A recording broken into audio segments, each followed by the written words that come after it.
Good morning everyone. அனைவருக்கும் வணக்கம். இன்றைக்கி தேதி பார்த்தீங்கன்னா 13 ஜூலை 2026. தினமணியில் இருக்கிற இம்பார்ட்டன்ட் நியூஸஸ் பார்க்கலாம். ஸோ இன்றைக்கி ஹெட்லைன்ஸ் வந்து பார்த்திங்கன்னா, இந்திய மாலுமிகளுடன் சென்ற ஒரு சரக்கு கப்பல் மீது ஈரான் வந்து தாக்குதல் நடத்தியிருக்காங்க. ஓகே, ஸோ மறுபடியும் அவங்க தாக்க ஆரம்பிச்சிட்டாங்க. சைப்ரஸ் நாட்டு கொடியோடு சென்ற ஒரு கப்பல் மேலே ஈரான் வந்து மறுபடியும் தாக்குதலை மேற்கொண்டிருக்காங்க. ஓகே, ஸோ இதுக்கு இந்தியா ஒரு மிகப்பெரிய கண்டனம் தெரிவிச்சிருக்காங்க. அவங்களுக்கு எதுவும் ஆகலை, பட் ஒருவர் வந்து மாயமாயிருக்காரு.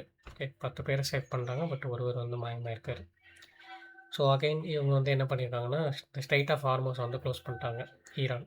ஓகே, இந்த பீஸ் அக்ரிமெண்ட்லாம் கேன்சல் பண்ணிவிட்டு ஸ்ட்ரைட் ஆஃப் ஹார்மோஸை க்ளோஸ் பண்ணிட்டாங்க. Again Iran versus Israel, America அந்த மாதிரி ஸ்டார்ட் ஆகிருக்கு. இப்போ தான் முடிஞ்ச மாதிரி இருந்தது, மறுபடியும் இவங்க சண்டையை ஸ்டார்ட் பண்ணியிருக்காங்க. ஸோ பொருளாதாரம் இப்போ கேள்விக்குறியாயிருக்கு. ஓகே, பார்ப்போம் என்ன நடக்குதுன்னு. சரி, அடுத்து வந்தோம்னா ஸ்ட்ரெயிட்டாக நியூஸஸ்க்கு போயிடலாம். ஓகே, ஸோ இன்றைக்கி வந்து எடிட்டோரியல் ஆர்டிக்கல் ரெண்டுத்துலேயுமே சில இம்பார்ட்டன்ட் திங்ஸ் இருந்தது, அதனால் இதை மட்டும் பார்த்துக்கலாம் கொஞ்சம் இன் டீட்டெயிலாக. ஓகே, ஃபஸ்ட்டு பார்த்தீங்கன்னா வந்து இனியும் தாமதிக்கக்கூடாது அப்படின்னு சொல்லிட்டு ஒரு எடிட்டோரியல். ஸோ இங்கே என்ன சொல்ல வராங்கன்னு பார்த்தீங்கன்னா, இப்போது ரீசெண்டாக பார்த்தீங்கன்னா நம்மளுடைய பிரதமர் அவர்கள் ஒரு பொதுத்துறை நிறுவனமான கொல்கத்தாவில் இயங்கும் கார்டன் ரீச் கப்பல் கட்டமைப்பு மற்றும் இன்ஜினியரிங் நிறுவனத்தால் கட்டமைக்கப்பட்ட ஒரு 3 அதிநவீன போர்க்கப்பல்கள். ஓகே, போர்க்கப்பல்களை நம்ம இந்தியாவுக்கு வந்து இந்திய நேவி படைக்கு வந்து இது பண்ணியிருந்தார் இல்லையா, கொடுத்துருந்தாரு. அது என்னென்ன கப்பல் பார்த்தீங்கன்னா, ஐஎன்எஸ் அக்ரோய், ஐஎன்எஸ் துனாகிரி, அப்புறம் ஐஎன்எஸ் சன்ஸ்டோக் என்ற ஒரு ஆய்வு கப்பல். ஓகே, 2 போர்க்கப்பல், ஒரு ஆய்வு கப்பல். சரி, 2த்தையும் வந்து இது பண்ணியிருந்தாரு. இதில் இந்த 2 இந்த 3 கப்பலுக்குமே பார்த்தீங்கன்னா 75% வந்து உள்நாட்டிலே, அதாவது இண்டிஜினியஸ் மேட் அப்படின்னு சொல்லுவாங்க. சரியா, நம்ம இந்தியாவில் தயாரிக்கப்பட்ட பொருட்களால் உருவாக்கப்பட்டது தான். சரியா, அதே மாதிரி பார்த்தீங்கன்னா நம்ம நேற்று கொஞ்ச நாள் முன்னாடி பார்த்துருக்கோம், மகேந்திரகிரி அப்படின்ற கப்பல் வந்து பார்த்தீங்கன்னா ஆந்திராவில் இருக்கிற விசாகப்பட்டினத்தில் நம்மளுடைய ராஜ்நாத் சிங், பாதுகாப்புத்துறை அமைச்சர் ராஜ்நாத் சிங் வந்து ஒப்படைச்சிருந்தாரு அப்படின்னு சொல்லிட்டு, அதுவும் ஃபுல் அண்ட் ஃபுல் இண்டிஜியஸ்லி மேடு ஒரு கப்பல் தான். சரியா, ஒரு போர் கப்பல் தான்.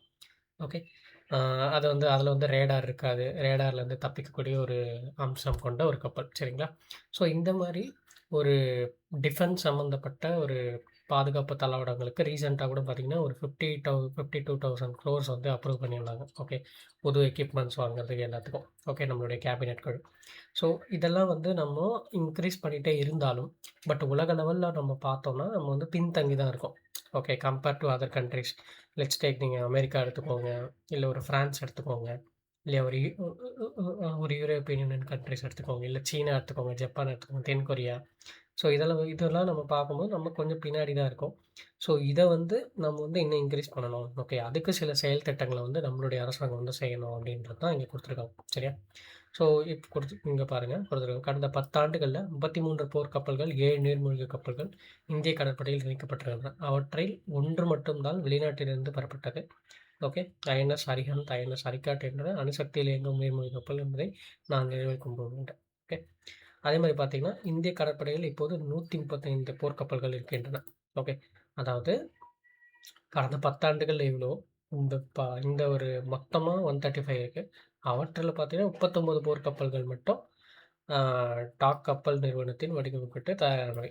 ஓகே, ஸோ இதில் எல்லாம் பிரிக்கிறாங்க. சரியா, ஸோ நம்ம இண்டிஜினஸாக இன்னும் நிறைய மேட் பண்ணோம் அப்படின்றது தான் இங்கே கோல். சரியா, அதே மாதிரி பிரதமர் மோடி அவர்கள் இந்த திட்டத்தெல்லாம் இது பண்ணி வச்சார் இல்லையா, அதை பற்றி கொடுத்துருக்காங்க. அது நமக்கு தேவையில்லை.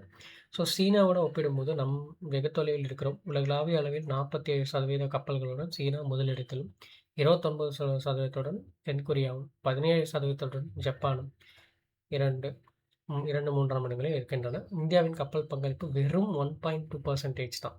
ஸோ ரொம்ப ரொம்ப லோவாக இருக்கும். சரியா, ஸோ நம்ம வந்து கிட்டத்தட்ட ஒரு மிகப்பெரிய கடல் பரப்பளவு கொண்டிருக்கிற நம்ம ரொம்ப சிறிய, ரொம்ப குறைந்த சதவீதம் தான் நம்ம வந்து கப்பல் இதுங்களை வந்து நம்ம வந்து நேவி பேஸை வந்து நம்ம வச்சுருக்கோம் அப்படின்றது தான் இங்கே குறிப்பிடப்படுது. சரியா, ஸோ எந்தளவு பின்தங்கி இருக்கும் அப்படின்றத இங்கே கம்பேர் பண்ணி கொடுத்துருக்காங்க. சரிங்களா, ஸோ அதனால் நல்லா நோட் பண்ணிக்கோங்க இந்த இந்த விஷயத்த. ஓகே, சரி, அடுத்து வந்தோம்னா சந்திராயன் சாதனைகளின் மகுடன் சந்திராயன் 3. ஓகே, அதாவது ஒன்றும் இல்லை. ஸோ நாளைக்கு வந்து பார்த்திங்கன்னா ஜூலை 14 வந்து சந்திராயன் லான்ச் பண்ணி ஒரு 3 இயர்ஸ் ஆகுது. சரிங்களா, 2023 ஜூலை 14 வந்து லான்ச் பண்ணியிருப்பாங்க. அது போயிட்டு ஒரு 41 டேஸ்க்கு அப்புறம் போயிட்டு நிலவுல வந்து ஆகஸ்ட் 23 நினைக்கிறேன். ஆகஸ்ட் 23 அப்போ போயிட்டு நிலவுல வந்து இது பண்ணிருவோம் இல்லையா? நிலவுல போயிட்டு தென் துருவத்துல லேண்ட் ஆகி அந்த அந்த ரோவர் விக்ரம்ன்ற அந்த ரோவர் வந்து வெளியே வந்து ஆ, இது தரையிறங்கியிருக்கும் இல்லையா? ஸோ அதுதான் வந்து இங்க ஒரு விஷயம் மாரி நம்ம பார்க்குறோம். சரியா? ஸோ அதான் இங்க குடுத்துருக்காங்க. ஆ சந்திராயன் ராக்கெட் 3 ஸ்ரீஹரிகோட்டாலேருந்து ஏவப்பட்டது. சதீஷ் தவான் விண்வெளி மையத்திலேருந்து எல்விஎம் 3 தான் நம்மளுடைய லான்ச் வெஹிக்கிள். சரியா? சந்திராயன் 3 சேட்டலைட் வந்து எல்விஎம் 3 தான் நம்மளுடைய லான்ச் வெஹிக்கிள். ஸோ அதே மாரி பார்த்தீங்கன்னா, கிட்டத்தட்ட ஆகஸ்ட் 23ஆம் தேதி நிலவுல 41 பேருக்கு 23ஆம் தேதி நிலவுல தென் துருவத்துல ஓகே சவுத் போல்ல அருகே தரையிறங்கியது. விண்கலத்துடன் அனுப்பப்பட்ட விக்ரம் லேண்டர் ஓகே விக்ரம் லேண்டரும் வந்து நிலவில் இருந்து அப்படியே நிலைநிறுத்தப்பட்டது. சரியா? ஸோ இது ஒரு மைல்கல். ஓகே. அதாவது கிட்டத்தட்ட ரஷ்யா, அமெரிக்கா போன்ற நாடுகள்ல அடுத்து நம்ம வந்து இந்த மாரி நிலவில் தரையிறங்கியிருக்கோம். அதே மாரி தென் துருவத்துல முதல் முறையா நம்ம தரையிறங்கியிருக்கோன்றது பெரிய பெரிய விஷயம் இல்லையா? ஸோ இத பேக் எண்ட்ல பார்க்கும்போது நம்ம இஸ்ரோ பத்தி பார்க்குறோம். இஸ்ரோ எப்போ தொடங்கப்பட்டது? 1962ல தொடங்கப்பட்டது. ஓகே. ஸோ அதுக்கு அடுத்த ஆண்டு தான் நம்ம முதல் ராக்கெட்ட வந்து செலுத்தியிருக்கோம். ஓகே. ஸோ அப்போ நெறைய பார்த்துருந்தோம் நம்ம. பட் ஜஸ்ட் ஒரு ரிவிஷன் மாரி நோட் பண்ணிக்கோங்க. சரியா? சந்திராயன் 3ன்னு போட்டு என்னென்னலாம் நீங்க நோட்ஸ் எடுத்து வச்சிருந்தீங்களா கூட ஒரு வாட்டி ரிவைஸ் பண்ணிக்கோங்க. ஓகே. சரி. அடுத்து வந்தோம்னா இங்க பார்த்தீங்கன்னா, கையறு நிலையில் அகர முதலி இயக்கம் அப்படின்னு ஒண்ணு குடுத்துருக்காங்க. ஸோ இது நம்ம இன் டெப்த்தா போவேணாம் என்ன சொல்ல வராங்கன்னு. இந்த அகர முதலி இயக்கம் பத்தி ஜஸ்ட் தெரிஞ்சுக்கலாம். சரியா? ஸோ தமிழில் வீரமாமுனிவர் தொகுத்த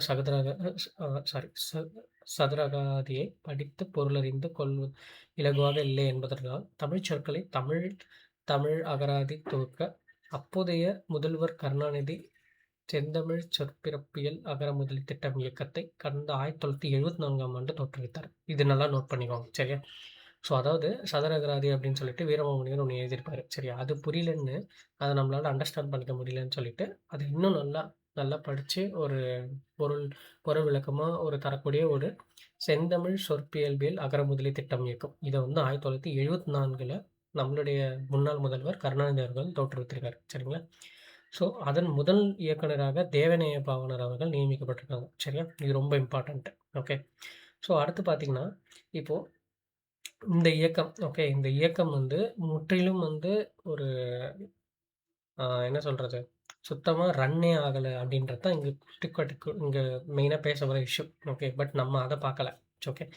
அது வந்து ஒரு அப்பாற்பட்டது. பட் நம்ம அந்த இயக்கம் எதுக்காக தோற்றுவிக்கப்பட்டது? யாரால் தோற்றுவிக்கப்பட்டது? எப்ப அத மட்டும் நம்ம நோட் பண்ணிக்கணும். சரியா? ஸோ அதே மாரி பார்த்தீங்கன்னா, அ இந்த இயக்கம் வந்து நெறைய அந்த மாரி இது பண்ணி ஒரு மேகசின் போடுறது. ஓகே. ஓகே. அதெல்லாம் வந்து பண்ணிட்டுருந்தாங்க. சரியா? அதே மாரி பார்த்தீங்கன்னா, இந்த இயக்கம் சொற்குவை என்ற வலைத்தளத்தை ஒரு நமக்கு கம்ப்யூட்டர்ஸ்லாம் வந்ததுக்கப்புறம் 74ல கம்ப்யூட்டர்ஸ் இல்ல. ஸோ நமக்கு ஒரு 90ஸ்க்கு அப்புறம் கம்ப்யூட்டர்ஸ் வந்ததுக்கப்புறம், சொற்குவை என்ற வலைத்தளத்தை உருவாக்கியதோடு, சொல்வயல் என்ற ஆ மின்னணு இதழ் அதாவது பிடிஎஃப் ஓகே. எலக்ட்ரானிக் நம்ம பிடிஎஃப்லாம் இது பண்றோம்ல. ஸோ அதான் மின்னணு இதழ் நடத்தி வந்தது. கட்டணமில்லா அழைப்பு மையம் 9 வகையான அகராதிகள் 8000 பக்கங்களின் பேரகரத்தின் திருத்திய பதிப்பு, சொல்லாய்வு கட்டுரைகள் அடங்கிய அகராதி ஆய்வு மலர் போன்றவை மூலம் இந்த இயக்கம் தமிழ் வளர்ச்சிப் பணிகளை முன்னெடுத்தது. ஸோ சொற்குவைன்ற ஒரு வெப்சைட்டு, அப்புறம் சொல்வயல் அப்படின்ற ஒரு ஒரு மேகசின் சரியா? ஸோ இதெல்லாம் பண்ணிட்டு இருந்தாங்க. ஓகே. தேவநேய பாவாணர் விருது 2,00,000 ஒரு பவுன், வீரமாமுனிவர் விருது. இந்த விருதெல்லாமே வந்து குடுத்துட்டு இருந்தாங்க இந்த இயக்கம். ஓகே. இந்த இயக்கம் வந்து படிப்படியா வருஷம் வருஷமா குடுத்துட்டு இருந்தாங்க. தமிழ் பணியாற்றி வந்தாங்க. பட் இப்போ நெறைய பிரச்சனைகள்னால இந்த இயக்கம் வந்து கம்ப்ளீட்டா முடங்கிருச்சு. சரிங்களா? ஸோ இதனுடைய அ அந்த இயக்குனர்கள்லாம் வந்து நெறைய பேசியிருக்காங்க. சரி அது நமக்கு தேவையில்ல. ஸோ அடுத்து பார்த்தீங்கன்னா, அகரமுதலி இயக்கம் வந்து அதான் 2024ஆம் ஆண்டு 50 ஆண்டு கொண்டாடிக்கணும். பட் அதுவும் வந்து கொண்டாடல. சரியா? ஸோ கிட்டத்தட்ட 15,00,000 கலைச்சொற்களை திரட்டிய சொற்குவை இணையதளம் தமிழ் இணைய கல்விக் கழகத்திற்கு தாரை வார்க்கப்பட்டுள்ளதாக அவர் வேதனை தெரிவிக்கின்றனர். ஓகே. சரி. அடுத்து பார்த்தீங்கன்னா, தமிழ் சொற்கள், கலைச்சொற்கள் போன்றவற்றின் பொருள் குறித்த ஐயங்களை தீர்ப்பதற்கென்று இன்றைய இயக்கத்தில் உருவாக்கப்பட்ட அழைப்பு மையம் 14469 இது நல்லா நோட் பண்ணிக்கோங்க.